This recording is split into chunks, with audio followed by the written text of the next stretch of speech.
everyone, this is going to be a part 2 on my I Love Hair wig journey, I guess you could say. But anyway, I wanted to color this hair a little bit different, so I'm going to be lightening it today so I can put another color on it.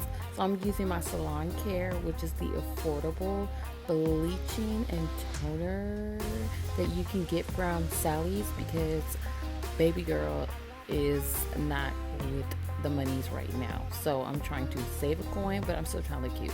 So it works good too. So anyways, I ain't mad at it.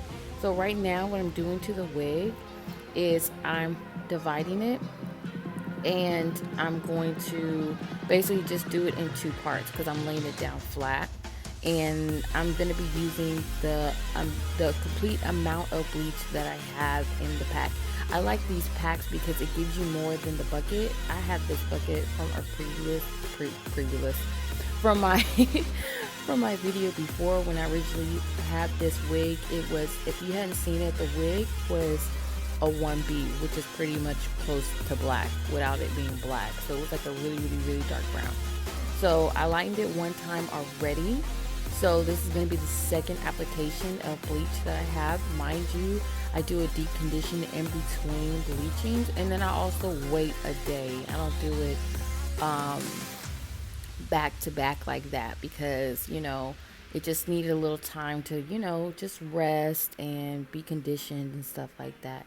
So I'm just going ahead and I'm just spreading a generous amount on the top portion of the first section of the wig, and I am starting from the bottom and I'm working my way up, because sometimes I noticed when I first did the application of bleach that the ends didn't take as quickly as the middle and the top part. I don't know why. Most wigs are kind of different because the way the company processes the hair is different. So this is my own conspiracy theory, this is not proven, but I believe that the processing of the wig originally plays a big part in the bleaching process, how it lifts, because all my wigs have lifted differently. So as I'm going, as you can see, the bottom half is like it took to the bleach very fast, so it's already changing. So I'm trying to go as fast as I can, but ooh child, like it was hard to go as fast as I wanted to because it was lifting so fast. So I'm doing the same thing to the front part, to the top part, and then mind you, I didn't show it, but when I was done with the bottom section, I made sure that I parted the wig in between and made sure I got all the hair, that it was completely saturated in the bleach. So yeah, there's no like particular way that I feel like it has to be done. Just as long as the wig is completely covered in the concoction, your bleach concoction, then you're good. You see how I'm like opening it up and making sure I'm getting the inside too? That's what I did to the bottom half. That's what I mean by like separating it and make sure it's completely saturated. And then as I get near the ending of the bleaching process, I make sure I massage all the bleach through. I'm not going to comb it through. Sometimes I can comb it through, but this time I really didn't need to. So because I could feel it was like super duper heavy, I could tell it was like completely saturated. So I'm just making sure that all the parts are completely covered, and I'm making sure that the hair doesn't dry up. So the room is ventilated, but I don't have any I don't have a fan directly on the wig, you know what I mean? Like sometimes like the bleach is strong and you do want a fan on, but what I was told by a hairdresser is it's not good to let it get dry. So now that it's completely lifted, it got pretty close to 116. I'm going to go ahead and put this Revlon Bright Auburn color on it. Now, the gray parts that you're seeing is from the Shimmer Lights Purple Blonde Shampoo that you get at Sally's. And I let it sit overnight in it, and then it did this, like that purple tinted pieces of the wig. So I wasn't happy about that, but that was okay because I was putting another color on top. So I knew that the color was going to cover up that silver or like light blue part of the wig. So I'm just taking the color. I got 3 boxes of the Revlon color, and you really don't need 3 boxes, but for me, I'm super generous with the hair color, and it's always, for me, it's always good to have too much than too little. So I made sure that I went ahead and sectioned off the hair, and I am massaging it through each piece of the hair. I'm doing the sections and I'm just running my fingers through it.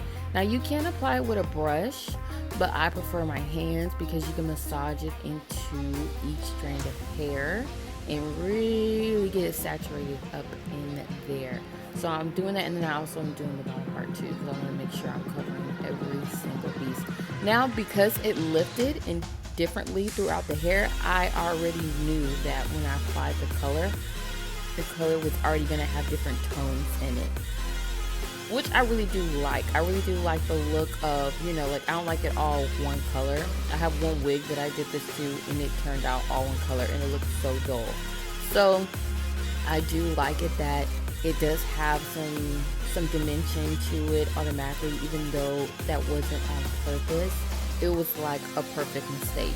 So if you're lifting and then you see that it all didn't lift all the same, more the better, because I don't know how to do highlights. So this is like the best next thing.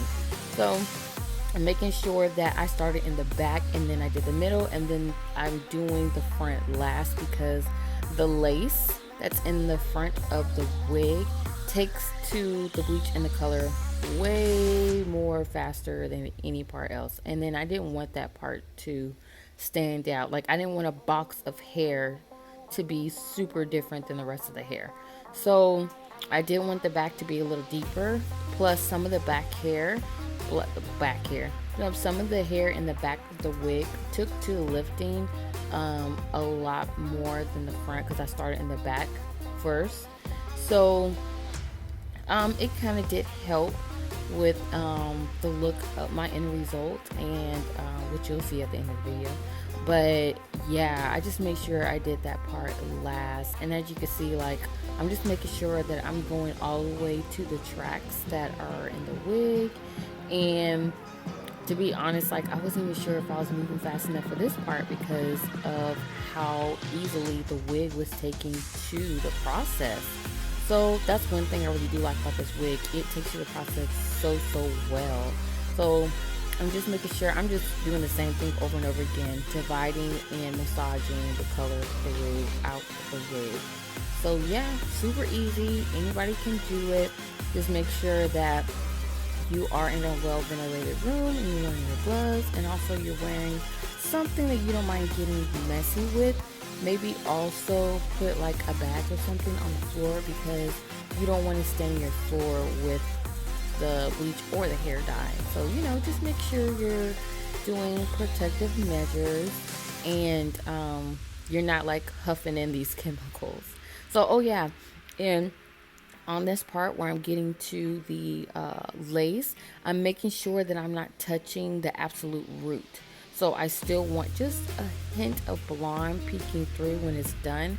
So like less than a centimeter, I'm just not even touching the root of the lace. I'm only doing that with the lace part. Yeah, but it gave me, so easy. So easy. Oh yeah, and then also I always use Revlon. Like a lot of people, they'll use like the bottles that they get from hair salon and stuff. I am like a novice. I'm not a beginner anymore. I'm more like a novice. So I want to make sure that the color is like nice and balanced so I don't have to do the work. So I always get Revlon boxes, and then also they're cheap. They are very cheap, child, and they get the job done. So I always recommend it. I always recommend using Revlon boxes when it comes to dyeing hair weaves and human hair wigs. Yes, human hair wigs, not synthetic. Do not do this on a synthetic wig. I repeat, only human hair. You're gonna like catch your synthetic wig on fire. Don't do this kind of stuff on synthetic wig. That's all I'm saying.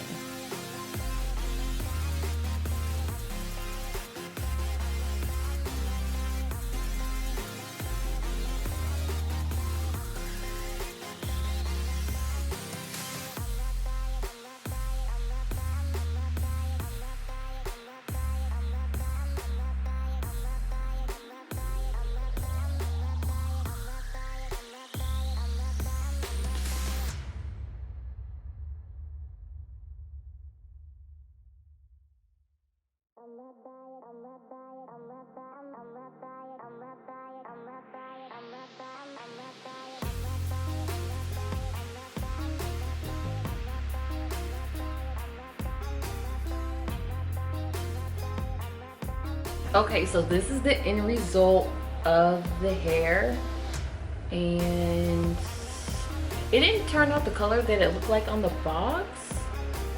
I don't know why, but I still like it. It looks strawberry. Doesn't look bright auburn. I don't know. I'm not really good with colors anyway, so y'all let me know if it looks like, because in person it looks more like pink than red or auburn.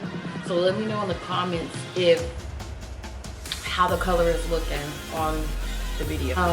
As you can tell from our previous video, already I lifted it again. I think I've already like talked about that earlier in this video, but I don't recommend lifting it as much as I did. I think I went overboard, which is why I have to keep conditioning it and like moisturizing it. I'm probably gonna do a deep condition with it again, just so I can like try to like bring back some of the luster, because you know, using a lot of bleach does dry out the hair.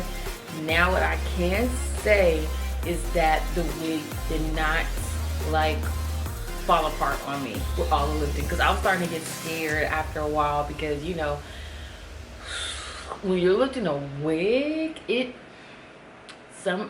Russian roulette sometimes, but it handled it very, very well, even though I went so hard on it. Like, don't excuse my nails, like some of them are breaking off. It's fine in its original state. I just wanted to see how it was going to do under pressure, and it did just fine. So I recommend this wig. It is the, look, I don't even have it glued down. See? So it's cute, yeah, because like I just literally slapped it on. I like it. This feels very summery to me. I'm probably going to wear this out. I might be able to get it a little more red, but right now I'm going to give her a little break. I'm just going to keep conditioning it for a little while. I went ahead and wanded. I used my wand to give it the like the beach curls. All the details of the wig will be down below in the description box. I appreciate y'all guys staying with me on this little hair journey, because I was scared, honey. I was scared. But thank y'all guys for watching. I'll see you on the next one.